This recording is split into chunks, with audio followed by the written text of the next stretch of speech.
Look at this map. Every pulse of light represents an interaction in our modern world. A global bank transfer clearing, an airline seat being booked, a message routed across a network. We are generating massive, continuous data demands every second.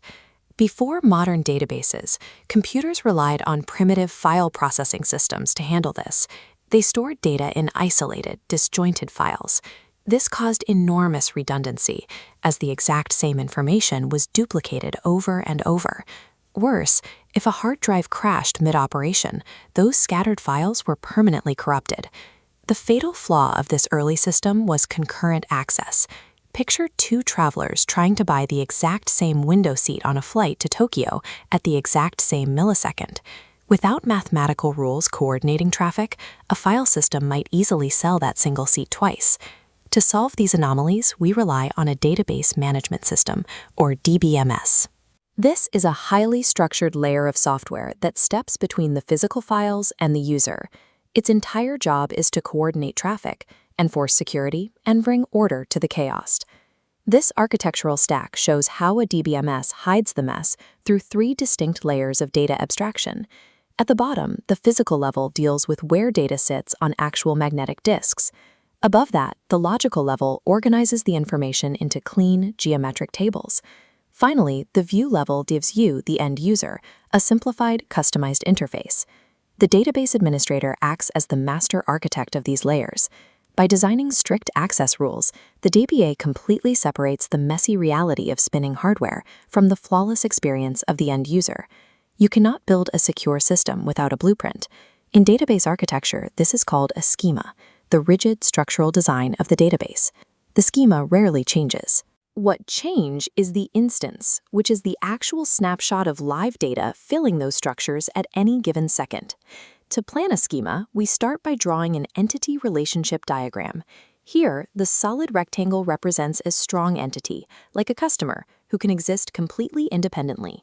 The double outlined rectangle is a weak entity, like a specific loan payment, which only exists because it's tied to that customer.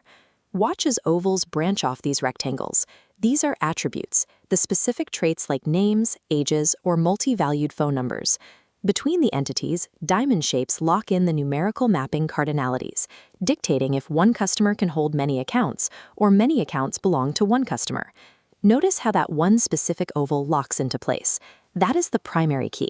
Out of all the possible traits, the candidate keys, the designer chooses this specific one to mathematically guarantee that every single row of data is perfectly unique. Once the visual map is finished, it undergoes a mathematical algorithm called normalization.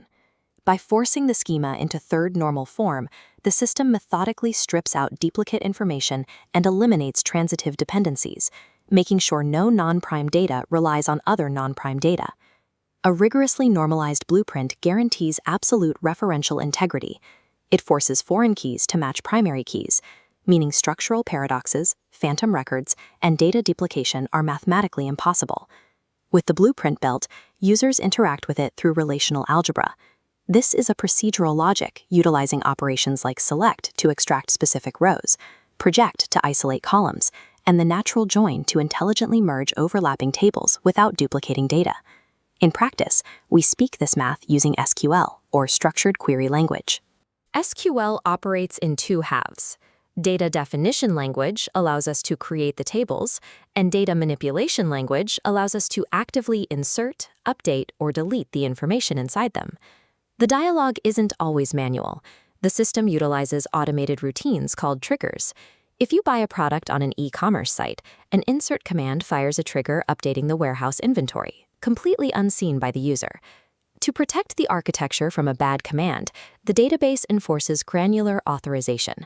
A DBA can assign precise security privileges, allowing a specific user to read or insert data, while entirely blocking their ability to drop, meaning permanently delete, a table.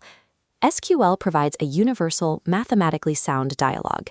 It lets millions of users and applications extract and manipulate infinite variations of information, all without ever compromising the schema's underlying structure. Every time you run an SQL command, you execute a transaction. A transaction is a single, logical unit of work. During its life cycle, it moves from an active state through partial completion to either being officially committed to the disk or fully aborted. Transactions survive by obeying the acid properties: atomicity, consistency, isolation, and durability. The most vital rule is atomicity, the all-or-nothing principle. A transaction must execute completely or roll back as if it never happened. Because thousands of operations happen simultaneously, the DBMS engine relies on concurrency control. This subsystem manages the flow of traffic, ensuring one transaction never accidentally overwrites another's uncommitted data. Sometimes traffic jams still occur. This wait-for graph illustrates a deadlock. Two transactions have grabbed separate resources and are waiting indefinitely for each other to release them, freezing the system in an infinite loop. To fix this, the engine continually scans for these cycles. When it finds one, it forcefully aborts a victim transaction, breaking the loop. It also uses timestamp ordering to prioritize older operations, and a technique called shadow paging to safely write data to new, empty blocks, allowing instant recovery if the hardware fails. The transaction engine and its strict acid properties guarantee that even in the event of a sudden, catastrophic power failure, the database will never reflect a corrupted or half-finished state. Look at this data center. To process modern internet traffic, these systems scale far beyond a single computer, expanding into massive enterprise-level architectures. They achieve this using parallel architectures. By linking multiple processors and disks through shared memory or shared nothing models, a system can achieve enormous speedup, dividing complex queries across multiple machines simultaneously. For truly global scale, they employ a distributed data model. The database is physically fractured and housed across interconnected servers in different geographic regions, yet the software unifies it, making it appear to the user as a single, coherent entity. No matter how large the storage grows, data retrieval remains lightning fast. Modern physical storage media relies on complex B+ trees to maintain logarithmic indexing. By storing actual data pointers strictly at the leaf nodes, the system can instantly search billions of rows. A DBMS is an active, mathematically fortified engine of logic.